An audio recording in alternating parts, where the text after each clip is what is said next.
Neuschwanstein Castle in Bavaria, Germany is one of the most hauntingly beautiful castles I think I've ever seen, and most likely you have seen this castle before also if you've done any research into the old world, or just by chance you've probably seen one of these beautiful images before. But something I have not seen done before is anyone really diving into the history of this castle. So that is what I would like to do today. This is a request I received, but this is also a castle that really has fascinated me for a long time. I saw my first photograph of this castle probably over a year ago, and since then, I've always wanted to dive into the history a bit more, but I never knew where to begin. However, with a little encouragement, I found a few facts about this castle that were given in the narrative that really stand out. So I'm going to point those out to you today. We're just going to briefly go over the history of this castle, and I've also included a bunch of images of this castle that I found to be really fascinating. These are going to be images like this of the interior that were colorized. These are said to be images from the early 1900s. Now, we're also going to have some black and white images from the late 1800s. We are told this castle was built roughly from 1869 until 1886. So we'll be looking at images from the late 1800s, and we'll be looking at some really modern but awesome exterior shots of this castle just to show you how vast and immense this castle really is. So let's get right into it. Now, when I see a castle like this, which we are told is built on an ancient hill, I instantly think about the ancient mounds, the burial mounds and the man-made mounds, as well as the ancient tells, the man-made hills that we find in the Middle East.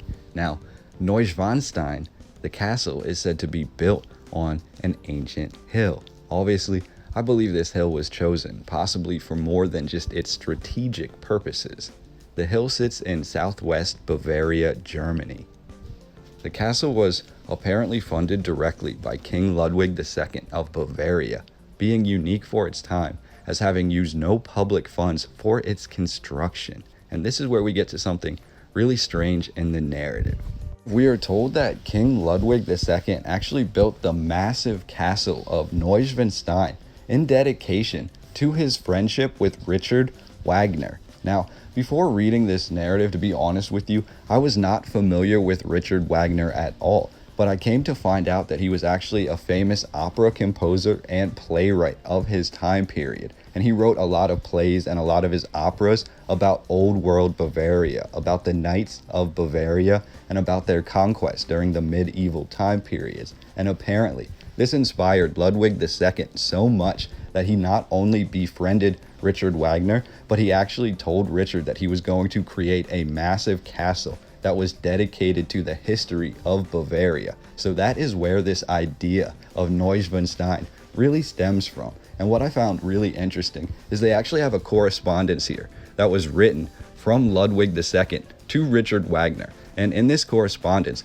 Ludwig actually points out that there was an ancient medieval castle that was already in the area where Neuschwanstein was later to be constructed. And this ancient medieval castle was apparently massive. It was super huge. And the whole idea being that Ludwig wanted to completely clear out this medieval castle, which he saw as a failure since it was in ruins, and he wanted to build this absolutely excellent, massive superstructure that he was going to call Neuschwanstein. Now, I believe this leads us to some pretty obvious questions. First, we must ask, how big was the original structure that stood where Neuschwanstein stands today? Second, how much of this structure really remains? Because in the current narrative, we are told that the original medieval or earlier massive castle was completely demolished, to the point that the narrative even uses the term, quote, blown up, leading us to believe that this ancient castle was completely wiped away by Ludwig II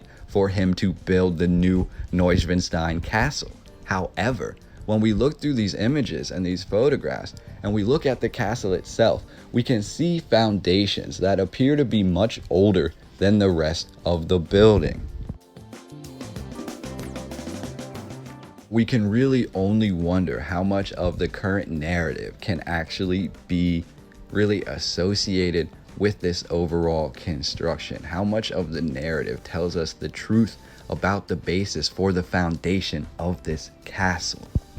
Now, we are told the old world medieval castle was completely destroyed in 1868. It was wiped away, followed by the laying of a new foundation on September the 5th of 1869.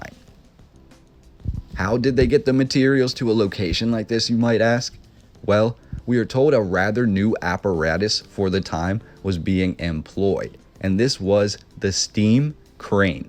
Essentially, hundreds of feet in the air, we are told that scaffolding was attached, and a steam crane was used to pull the thousands of tons of materials into place to create Neuschwanstein.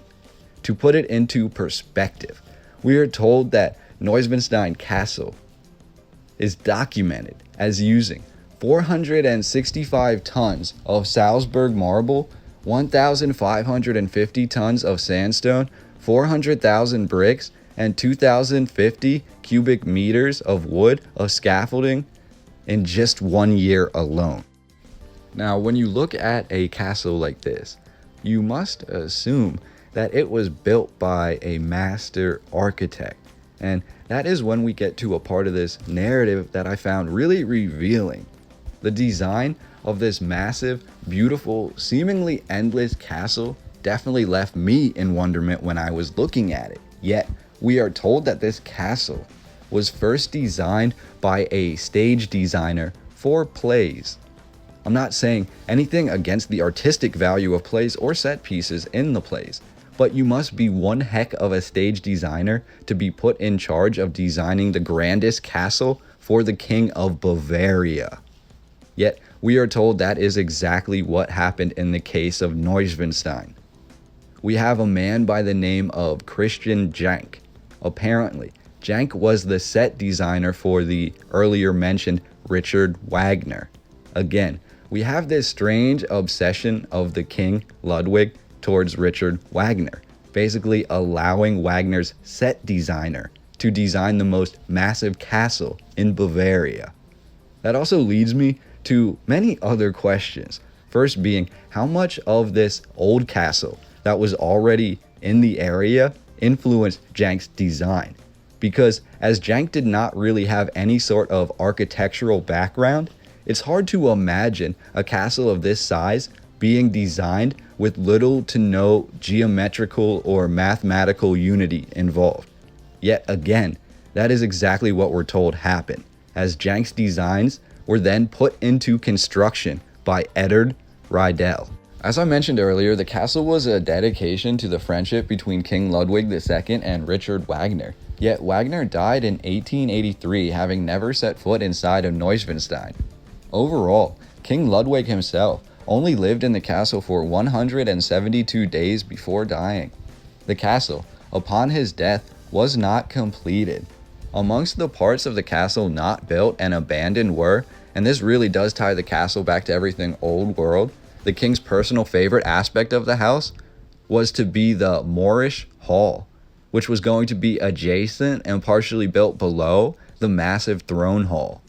Another abandoned aspect which was supposed to be built was the knight's bathtub, which was said to represent the biblical baptism bath and was going to use one of the largest carved bathtubs of all time.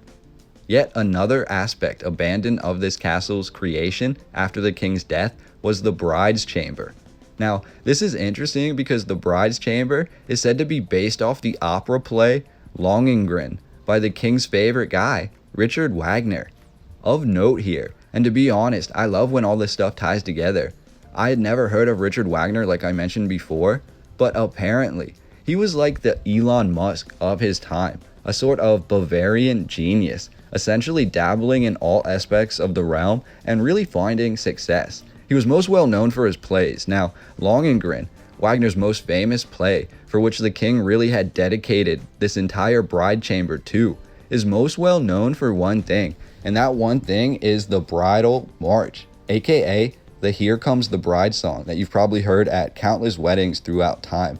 This is one of the most well-known tunes that I think you can hear. As soon as you hear it, you really know what it represents, and I found it really fascinating. This is one of Richard Wagner's creations. I really did not know anything about the man, but I definitely knew about his creation.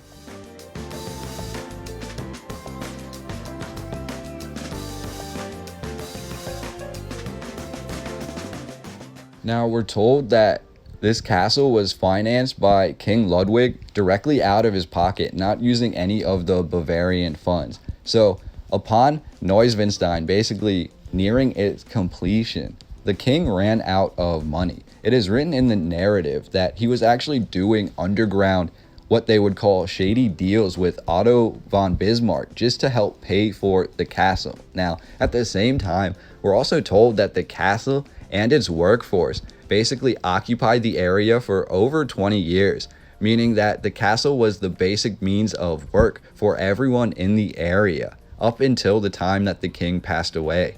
Now, the king was in a great amount of debt after the castle was nearing completion.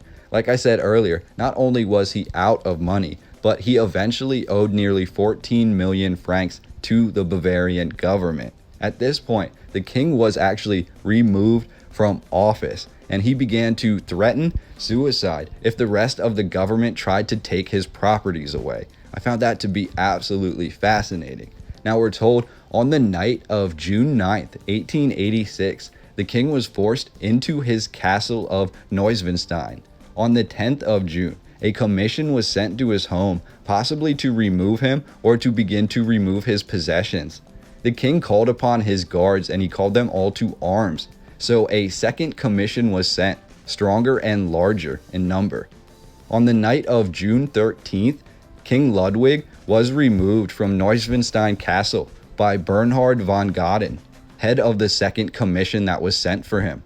The next day, both von Gothen and King Ludwig II were found dead, possibly murdered, on the nearby shores of the Burg Castle. From here, the Bavarian government seizes control of Neuschwanstein, basically to pay back the king's debt. And I found that to be really revealing to the history of this area. Now, when we look at these interior shots, it's absolutely remarkable, all of the detail that went into this building. We also have a lot of evidence that points to the building going directly into the stone and the mountainside that is surrounding it. It's a very intricate design, and it's really fascinating when we come to terms with how far away this castle was built from the rest of society. The amount of work and workers that would have to be really diligently working around the clock to complete this castle is really one of the things that I find to be most important about this. They basically started a whole community in the area of this old world castle, of the medieval castle. The king sent people to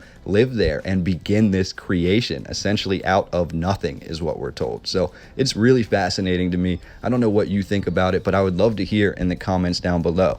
I just wanted to share the Neuschwanstein Castle with you today and hopefully get your thoughts and ideas in the comment section.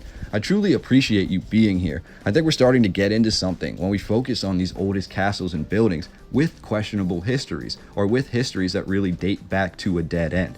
So let me know what you think about this castle, the Neuschwanstein Castle of Bavaria, Germany, or really any other castle with a similar history that predates recorded history. How old could these castles be? How old could their foundations be? Do you believe that we can trust the current narrative at all? And have you ever been to a castle like this? Let me know what you think in the comment section down below, and let's try and break these narratives apart together. I look forward to speaking with you. Please hit the thumbs up if you enjoyed the video. Subscribe if you're not already. I have a lot of other videos on old world content you might really enjoy, and I will talk to you on the next video.